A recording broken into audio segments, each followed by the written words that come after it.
Puji nama Tuhan, Shalom. Ada sukacita, amin. Mari sama-sama kita mengucapkan hadirat Tuhan. Kita mengucap syukur buat segala kebaikan Tuhan yang sungguh besar dalam kehidupan kita.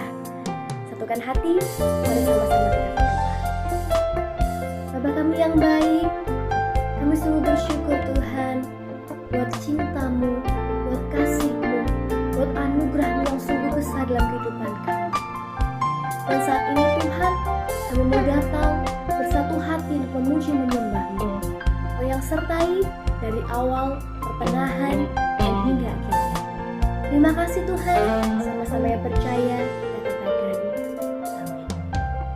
Yesus, Kau sungguh baik. Yesus, nama-Mu indah.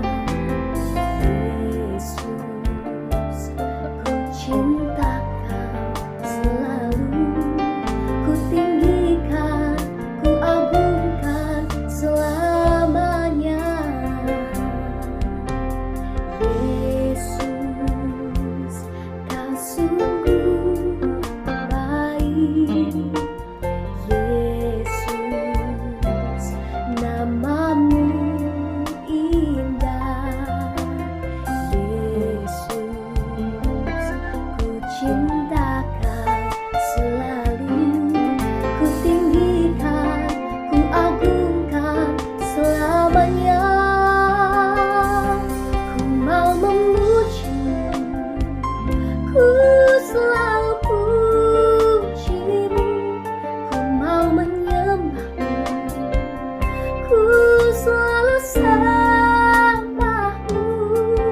Kau yang layak terima semua pujian, kemuliaan hanya bagi Tuhan. Mari sama-sama kita memujikan. Yesus, Kau sungguh baik. Yesus, nama-Mu indah. Yesus, ku cinta Kau selalu, ku tinggikan, ku agungkan selamanya. Oh Yesus, Kau sungguh baik. Yesus, nama-Mu indah. Yesus, ku cinta Kau selalu, ku tinggikan, ku agungkan selamanya.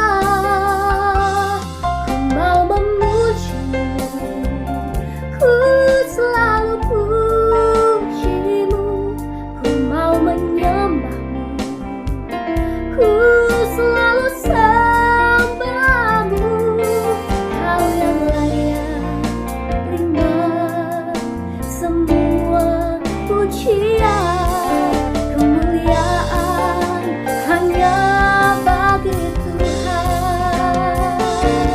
Ku mau memuji-Mu, ku selalu puji-Mu, ku mau menyembah-Mu, ku selalu sembah-Mu. Kau yang layak terima semua pujian, kemuliaan hanya bagi Tuhan. Katakan, ku mau memuji-Mu, ku mau memuji-Mu, ku selalu puji-Mu, ku mau menyembah-Mu, ku selalu sembah-Mu.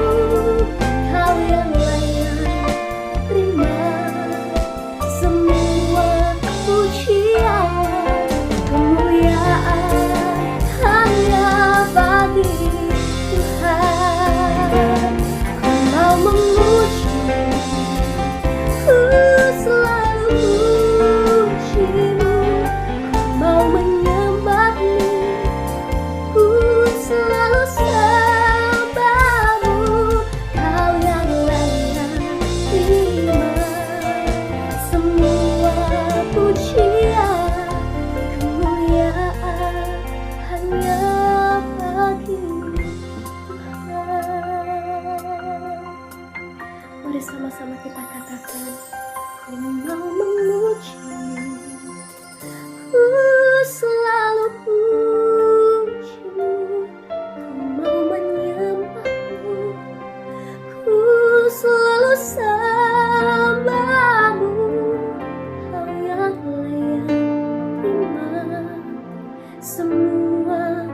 pujian, kemuliaan hanya bagi Tuhan.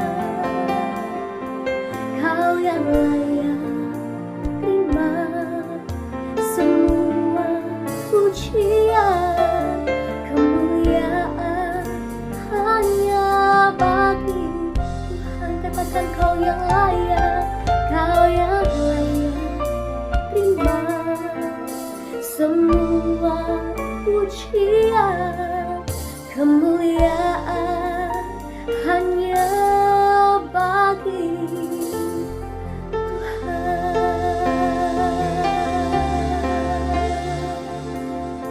segala kemuliaan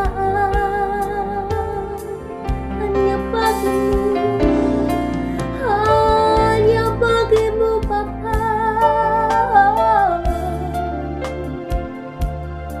Kami mau datang menyembah-Mu Tuhan, meninggikan Engkau, memuji-Mu Yesus.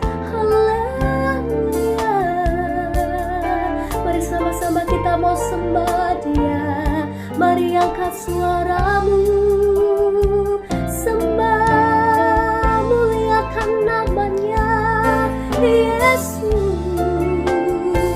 Kami sungguh mencintai-Mu Bapa. Engkau yang layak Bapa, Engkau yang kami sembah, hanya Yesus,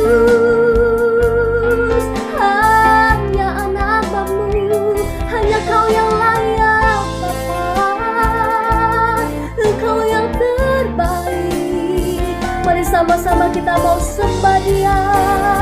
Mari angkat suaramu, katakan haleluya, haleluya, haleluya. Yesus, kami hanya mau meninggikan nama-Mu, sebab hanya Kau yang layak Bapa. Yesus, Engkau satu-satunya Allah kami yang bertata, yang berkuasa. Yesus,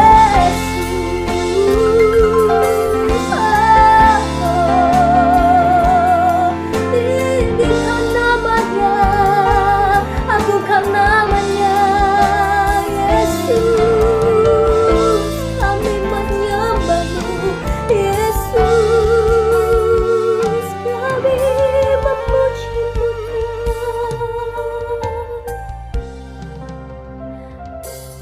Ku mau memuji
besar kasih-Mu untuk setiap kehidupan kami, Tuhan.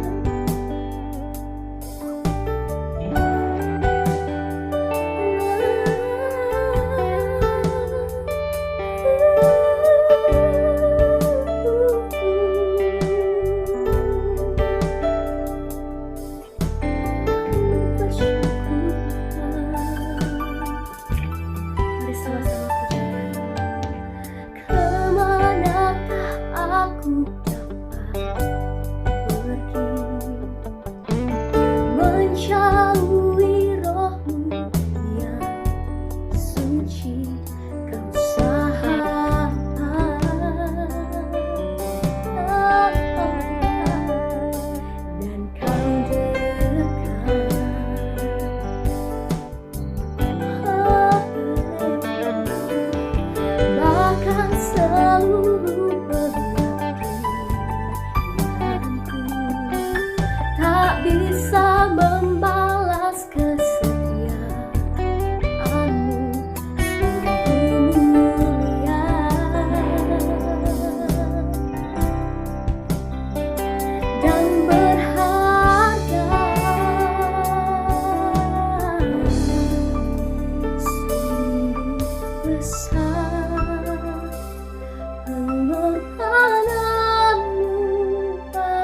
kuasa.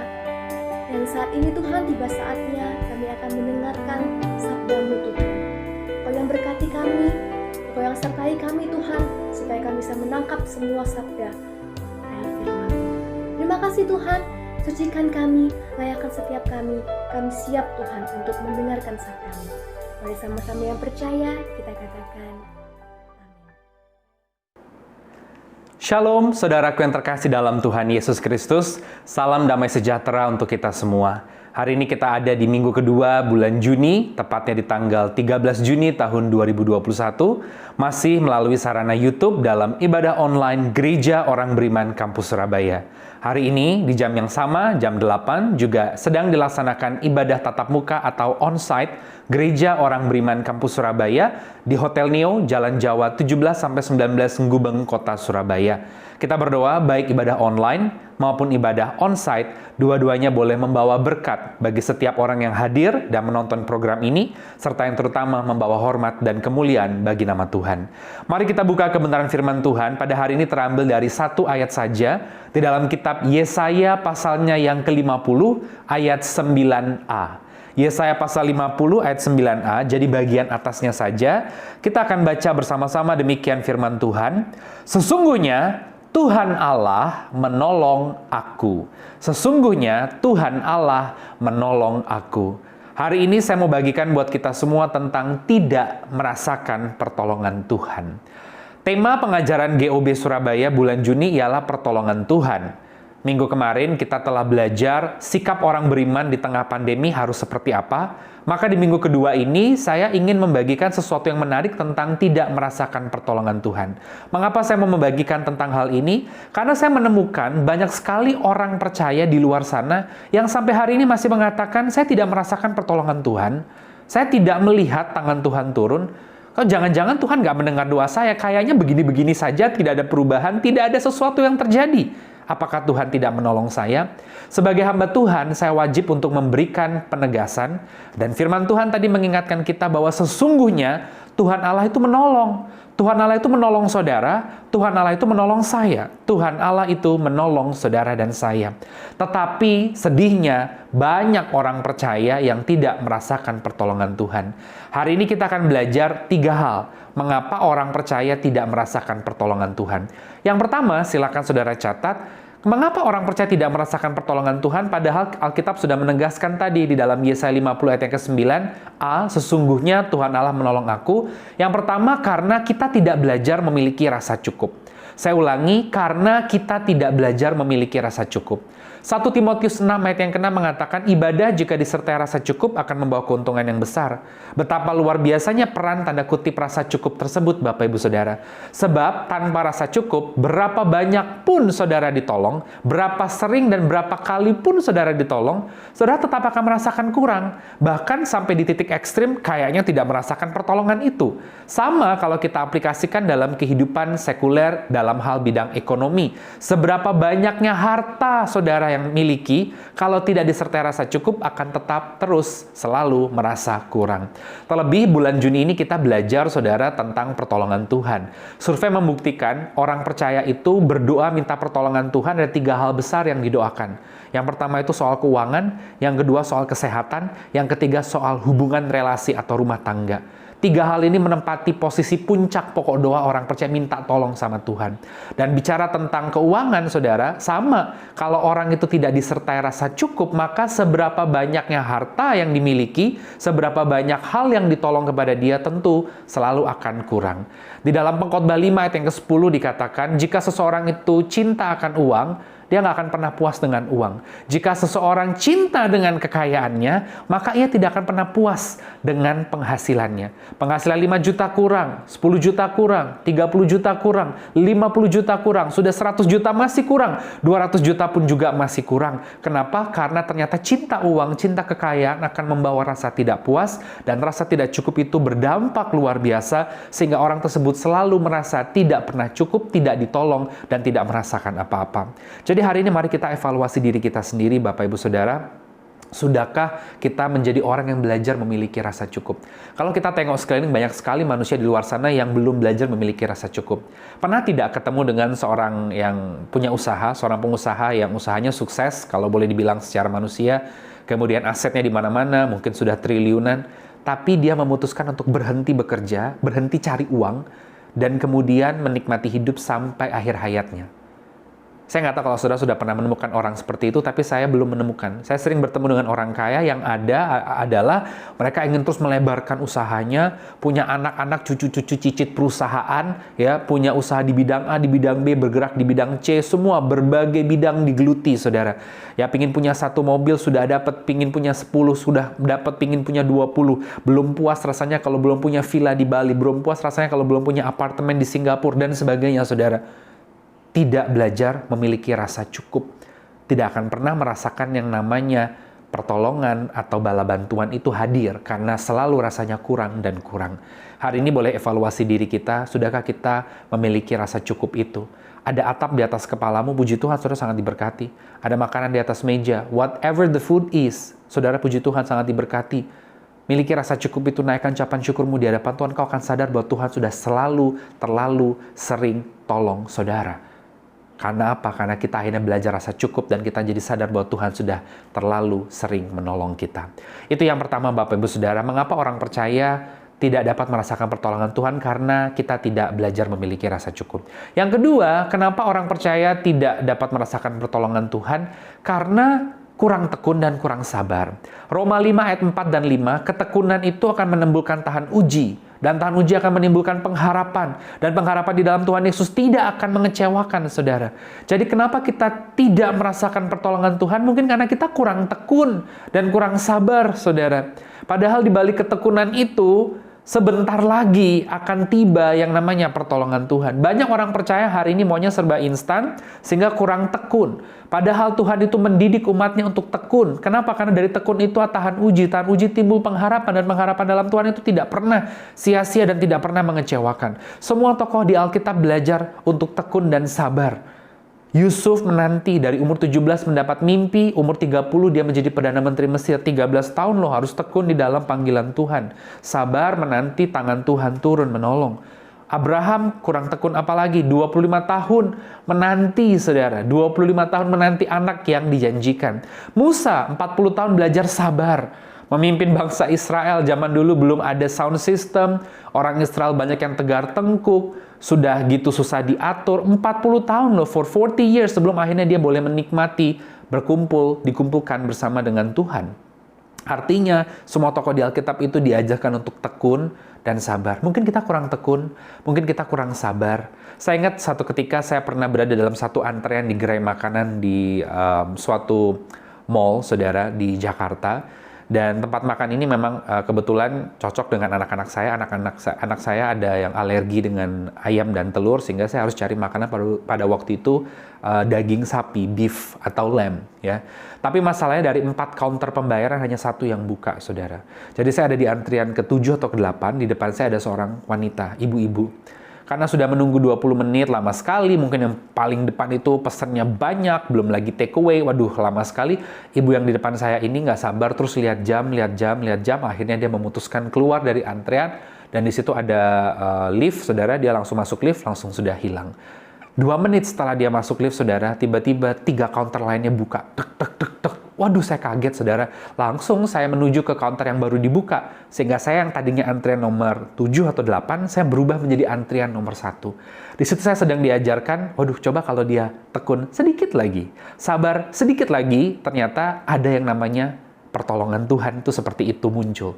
Kadangkala kita juga seperti itu, saudara. Kita berkata nggak merasakan pertolongan Tuhan karena kita kurang tekun.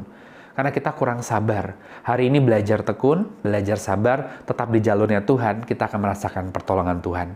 Yang ketiga, yang terakhir Bapak Ibu Saudara, kenapa orang percaya tidak merasakan pertolongan Tuhan? Padahal Alkitab sudah tegaskan, sesungguhnya Tuhan Allah itu menolong dirimu, menolong aku, menolong engkau juga. Kenapa? Karena yang ketiga, hidup kita dikuasai oleh kekhawatiran. Coba evaluasi apakah hidup kita dikuasai oleh kekhawatiran. Apa itu khawatir, saudara? Khawatir itu adalah ketakutan akan sesuatu yang belum terjadi. Saya ulangi. Khawatir itu adalah takut akan sesuatu yang belum terjadi. Saya khawatirnya dia nanti, anak ini akan tidak naik kelas. Apakah sudah tidak naik kelas? Belum toh. Kita masih takut akan sesuatu yang belum terjadi. Saya khawatirnya nanti saya nggak lolos tender. Apakah benar nggak lolos tender? Belum toh, belum terjadi. Saya khawatirnya kita akan telat. Ini kok macetnya ini sudah begitu parah. Apakah sudah telat? Belum toh. Tapi kita takut akan something yang belum terjadi, itu disebut sebagai khawatir. Kenapa kita perlu khawatir kalau itu belum terjadi? Serahkan saja pada Tuhan. Nah, sebagai hamba Tuhan, saya juga mau mengingatkan, manusia itu normal ya. Sekali lagi, normal untuk merasa khawatir ketika ada masalah. Saya pun hamba Tuhan, saya juga pernah merasa khawatir. Waduh, ini sudah waktunya nih, sudah deadline. Sudah deket-deket deadline ini, waduh bagaimana nih ya, saya harus berurusan dengan begini-begini. Ketika kita dihadapkan pada masalah, normal kita khawatir. Tetapi, jangan jadikan kekhawatiran itu menguasai hidupmu. Saya ulangi sekali lagi, jangan sampai kekhawatiran itu menguasai hidupmu, Bapak Ibu Saudara. Itulah sebabnya Tuhan Yesus mengatakan di dalam Injil Matius 6 ayat yang ke-25, janganlah kamu khawatir akan hidupmu. Ketika Tuhan Yesus berkata, janganlah kamu khawatir, berarti ada satu warning di sini. Ada satu peringatan. Kenapa kalau dikatakan warning, berarti ada something bad will happen. Sesuatu yang buruk akan terjadi kalau kita melanggar peringatan atau warning ini. Contoh, ketika saudara mau boarding, pramugari sudah mengingatkan, tolong matikan telepon genggam, karena tentu akan berbahaya. Kenapa? Ketika kita tetap menyalakan, nanti resikonya, dampaknya itu nyawa, saudara. Ketika terjadi percikan api, kemudian ada ledakan atau hal-hal buruk lainnya, nyawa bisa melayang. Berarti kalau ada satu warning, berarti ada satu hal bahaya di depan yang terjadi kalau kita melanggar warning tersebut. Ketika Tuhan berkata, jangan kamu khawatir, berarti ada sesuatu yang berbahaya. Hal yang berbahaya itu apa? Kalau orang percaya hidupnya dikuasai oleh kekhawatiran, maka Allah, tanda kutip ya, tidak dapat bekerja dalam hidup orang itu. Kenapa saya pakai tanda kutip? Karena nggak mungkin dong Allah nggak bisa bekerja. Dia maha kuasa. Tapi memang Allah tidak dapat bekerja dalam hidup orang yang khawatir. Tuhan nggak minta depositomu, Tuhan nggak minta kudamu, Tuhan nggak minta meriammu, Tuhan nggak minta pasukanmu, Tuhan nggak minta derap kakimu, Tuhan nggak minta kepandaianmu, Tuhan nggak minta sertifikatmu yang bertitelnya berpanjang-panjang. Itu tidak, yang Tuhan minta adalah hatimu. Jangan dikuasai oleh kekhawatiran. Sisanya Tuhan yang akan bekerja. Jadi kenapa orang percaya tidak merasakan pertolongan Tuhan? Mungkin karena hidupnya dikuasai oleh kekhawatiran. Hari ini cek evaluasi diri, ya sudahkah kita belajar merasa cukup? Terima kasih Tuhan. Kita sadar ketika semuanya itu cukup, Tuhan sudah terlalu sering menolong kita. Yang kedua, mungkin kita kurang tekun atau kurang sabar. Dan yang ketiga, Bapak Ibu Saudara, jangan sampai hidupmu dikuasai oleh kekhawatiran. Saya berdoa, kita boleh mulai hari ini praktek itu semua, evaluasi itu semua, dan mulai hari ini kita akan melihat pertolongan demi pertolongan Tuhan yang ajaib. Di pandemi ini, saudara dan saya masih tetap ada, masih bisa makan, masih bisa bernafas, masih bisa tidur, masih ada pakaian yang menghangatkan tubuhmu. Saudara melihat bahwa itulah bentuk pertolongan dan pemeliharaan Tuhan yang ajaib dan sempurna. Amin. Kita berdoa. Terima kasih Tuhan untuk firman yang boleh dibagikan buat kami. Meteraikan di dalam nama Tuhan Yesus. Berkati setiap mereka yang menonton program ini, diberkati Tuhan, ditolong Tuhan. Tangan-tangan mereka, pekerjaan, karir, usaha, bisnis, rumah tangga, pelayanan masa depan diberkati. Kami doa buat bangsa dan negara kami tercinta Indonesia. Pemimpinan tertinggi Presiden Joko Widodo dan jajarannya ke bawah. Para menteri di kabinet, Panglima TNI, Kapolri, jajarannya semua Tuhan, bahkan birokrat, gubernur, wali kota, bupati, dimanapun berada diberkati. Kami juga berdoa buat gereja-gereja Tuhan dan jemaat-jemaat Tuhan di seluruh dunia. Bahkan khususnya gereja orang beriman kampus Surabaya, dengan jemaatnya dilindungi Tuhan, gembalanya juga diberkati Tuhan, bahkan juga program-programnya ke depan, semuanya dalam pemeliharaan Tuhan. Terpujilah namamu kekal selamanya, dan sebelum kami mengakhiri ibadah kami pada hari ini, kami semua mau terima berkat dari Tuhan. Mari saudara angkat kedua tanganmu, arahkanlah pandangan hatimu ke hadapan Tuhan dan terimalah berkat Tuhan. Kasih dari Allah Bapa di sorga, penyertaan cinta dan damai sejahtera Shalom dari Tuhan Yesus, serta persekutuan yang manis dengan Allah Roh Kudus menyertai kita semua. Hari ini sampai Maranatha. Dalam nama Tuhan Yesus. Haleluya. Amin. Give thanks with a grateful heart. Give thanks to the Holy One. Give